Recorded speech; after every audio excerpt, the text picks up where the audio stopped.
Nama Brigjen Adi Vivit Agustiadi Bahtiar kembali muncul ke permukaan dengan kembali viralnya kasus pembunuhan Vina Cirebon. Lantaran Brigjen Adi Vivit inilah yang dulunya menjabat sebagai Kapolres Cirebon saat peristiwa pemerkosaan dan pembunuhan Vina terjadi. Dari sini tak heran jika banyak yang ingin tahu harta kekayaan Brigjen Adi Vivit Agustiadi Bahtiar. Sosok Adi Vivit menjadi sorotan lantaran kasus Vina belum selesai dengan tuntas hingga sekarang. Lantas seberapa kayakah sosok satu ini? Menarik sepertinya untuk menguliknya lebih dalam. Saat peristiwa Vina terjadi, Adi Vivit yang berpangkat AKBP memang merupakan sosok Kapolres Cirebon Kota. Pria ini menjabat selama periode 2016-2018. Sejauh ini tidak diketahui berapa banyak harta kekayaan Brigjen Adi Vivit Agustiadi Bahtiar.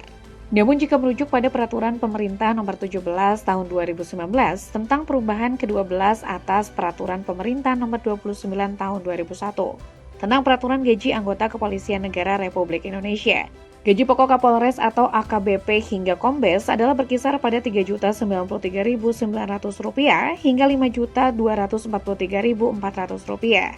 Meskipun demikian, jumlah tersebut pasti belum termasuk tunjangan kinerja dan kompensasi lainnya. Pejabat kepolisian dapat memperoleh antara Rp1.968.000 dan Rp34.902.000 untuk tukin sendiri. Keluarga Brigjen Adi Vivit Agustiadi Bahtiar tampaknya mewarisi prestasinya. Bagi Anda yang belum tahu, Adi Vivit adalah anak dari Jenderal Pol Purn Dai Bahtiar, mantan Kapolri di era Presiden Megawati Soekarno Putri. Ia juga menikah dengan Ida Yulianti. Adi lahir selama masa jabatan sang ayah sebagai Kabak Ops Resor Grobogan selama beberapa tahun sejak 1974.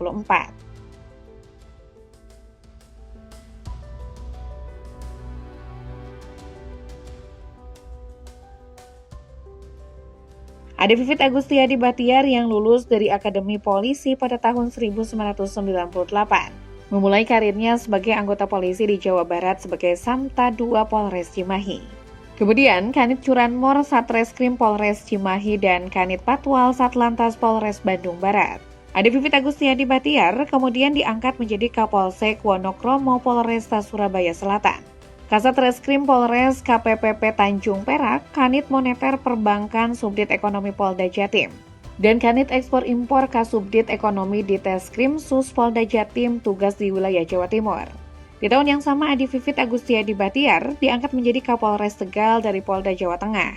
Ia ditunjuk sebagai Kapolres Cirebon Kota Polda Jabar pada 2016 setelah hanya beberapa waktu menjabat. Karya Adi Vivit Agustiadi Bahtiar semakin cemerlang setelah dia ditunjuk sebagai Ajudan Presiden Republik Indonesia pada 2019 di Sekretariat Militer Presiden atau Setmilpres, Kementerian Sekretariat Negara atau Kemsetnek. Brigjen Pol Adi Vivit Agustiadi Bahtiar diangkat menjadi Wakapolda DIY, menggantikan Brigjen Pol Raden Slamet Santoso. Dia masih menjabat hingga saat ini. Jejak karir Adi Vivit Bahtiar di kepolisian. Pamapta II Polres Cimahi Polda Jabar, Kanit Curanmor Satreskrim Polres Cimahi Polda Jabar, Kanit Patwal Satlantas Polres Bandung Barat Polda Jabar, Wakapolsek Bandung Wetan Polres Bandung Tengah Polda Jabar, Kapolsek Padalarang Polres Cimahi Polda Jabar, Kapolsektif Majalaya Polres Cimahi Polda Jabar, Kapolsekta Wonokromo Polresta Surabaya Selatan Polda Jatim, Kasat Reskrim Polres KPPP Tanjung Perak Polda Jatim, Kanit Moneter Perbankan Subdit Ekonomi Polda Jatim, Kanit Ekspor Impor Subdit Ekonomi di Treskrim Sus Polda Jatim, Kasat Binmas Polreta Bekasi Kota, Kapolsek Metro Taman Sari Polrestro Jakarta Barat Polda Metro Jaya, Kasubdit Sumdaling di Treskrim Sus Polda Metro Jaya, Kasubdit Indak Intreskrim Sus Polda Metro Jaya 2016. Kapolres Tegal Polda Jateng 2016, Kapolres Cirebon Kota Polda Jabar 2016, Wakapolres Metro Jakarta Utara Polda Metro Jaya 2018. Pamen SSDM Polri atau penugasan di Satmilpres Kamsetnek sebagai Ajudan Presiden RI 2019.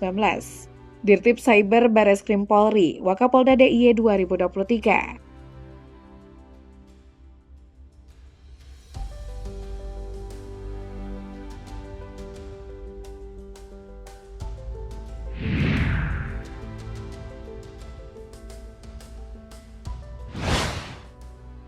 Oh ya guys, kalian harus tahu kalau Brigjen Pol Adi Vivit Agustiadi Bahtiar telah menjadi sasaran berita hoax oleh netizen.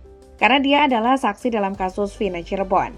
Menurut unggahan yang tersebar luas di internet pada saat pembunuhan Vina Cirebon pada Agustus 2016, Kapolres AKBP Adi Vivit Agustiadi bertanggung jawab atas kasus tersebut.